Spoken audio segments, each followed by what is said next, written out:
Mr. Warner commended the government on the economic performance of the country, earning the praise of the IMF, as the Federation is ending its standby arrangement with the fund.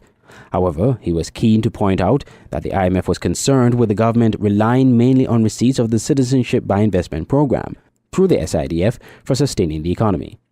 The same IMF, which has been tiptoeing around the subject of the SIDF funds, and this has finally put not just their tiptoes, but they put their whole foot into the waters now, and I acknowledge that SIDF resources are what are fueling the economy.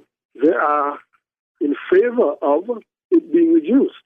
And so, in order to say that we are in favor of it being reduced, they are underwriting the government's appeal to the private sector to subsidize the income of some of these PEP employees.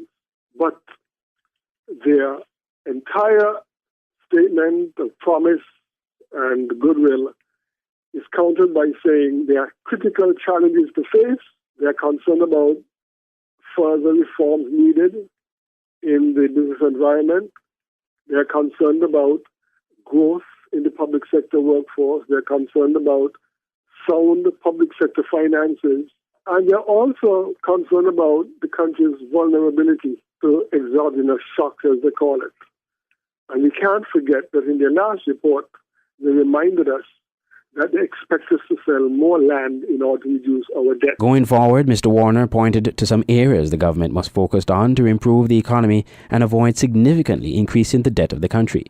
The debt to GDP ratio, the St. Kitts and Nevis, stands at 104% at the end of 2013, a reduction from almost 200% in 2011. For the future, what we need to do is ensure that we pursue sensible public hiring practices so that we have a civil service that is a civil service we need rather than a civil service we want, a civil service based on people's ability to do their jobs rather than the need to give them a job, a civil service that is only the size that is needed rather than is wanted, as I said, to run the country. And we need to address the wider subject of efficiency and productivity.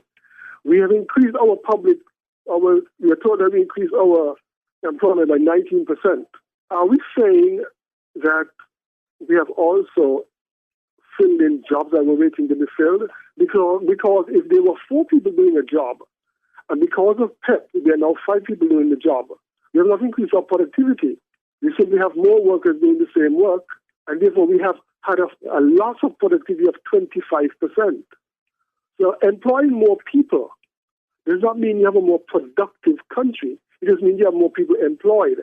Yes, it is to the benefit of the people who have these jobs.